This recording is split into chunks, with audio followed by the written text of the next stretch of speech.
मेरा नाम शैलेंद्र सिंह है। मैं यहाँ जूट फॉर लाइफ को रिप्रेजेंट कर रहा हूँ। मेरी company jute artisans guild association है, जिसमें जूट के प्रोडक्ट बनाए जाते हैं, जो कि प्लास्टिक का एक बहुत बड़ा सब्स्टिट्यूट है। जिसमें आप लोग कहीं भी शॉपिंग करते हो, ऑफिसेज में जाते हो, हर जगह पहले प्लास्टिक के बैग्स यूज़ किए जाते थे, जिसको हटाने के लिए सब्स्टिट्यूट सर्च खोजा गया तो एक जूट के ही प्रोडक्ट सामने आए हैं, जिसमें हम 2009 से काम कर रहे हैं। और एक तो ये कि ये आपको इको फ्रेंडली प्रोडक्ट है, दूसरा ये महिलाओं की एक सबसे बड़ी यूनिट है, जिसके अंतर्गत 740 महिलाएं गांव से जुड़ी हुई महिलाएं जो कि इसके अंतर्गत कार्य कर रही हैं। तो एक तो ये इको फ्रेंडली प्रोडक्ट है, ये ग्रामीण महिलाओं को रोज़गार देने में सबसे आगे आने वाली कंपनियों में से एक है।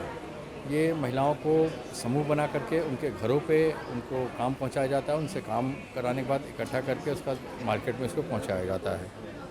ओके सर, मैं देख सकती हूँ यहाँ पे हैंडबैग्स हैं। हैंडबैग्स के अलावा भी आप कुछ बनाते हैं जूट से?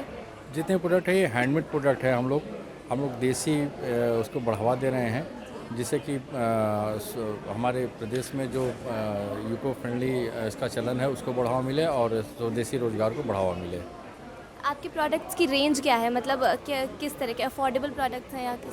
हमारे प्रोडक्ट हम लोग कस्टमाइज्ड प्रोडक्ट बनाते हैं, जिसमें कि क्लाइंट की जो भी डिमांड होती है, 20 रुपये से लेके 200 रुपये, 500 रुपये, 700 रुपये, 1000 रुपये तक जैसी उनकी डिमांड होती है कि हमें इस कैटेगरी में ये प्रोडक्ट चाहिए, तो क्वालिटी वाइज प्रोडक्ट की रेंज बढ़ती जाती है, फैब्रिक की कॉस्टिंग बढ़ती जाती है।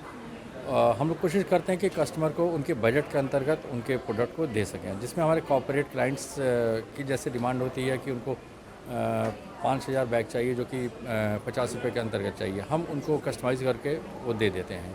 तो ये क्लाइमेट के लिए किस तरह से अच्छा है, आप बता सकते हैं? क्लाइमेट के लिए सबसे बड़ी बात कि प्लास्टिक, जो कि कितना भी आप प्लास्टिक के कोई प्रोडक्ट है उसको अगर आप ज़मीन में गाड़ देते हैं तो वो कभी भी डिस्पोज ऑफ नहीं होता है। वो आप 50 साल बाद, 100 साल बाद भी निकालेंगे तो वैसा ही वैसा निकलेगा। जूट एक ऐसा प्रोडक्ट है जो कि बायोडिग्रेडेबल है, जिसको कि आप ज़मीन में गाड़ देंगे तो कुछ सालों बाद ये उसमें मिल जाएगा। तो ये ज़मीन से ही निकल के प्रोडक्ट आया और ज़मीन में ही मिल जाता है। तो ये एक प्लास्टिक का सबसे बड़ा सब्स्टिट्यूट है इको फ्रेंडली बनाने में। Thank you so much sir.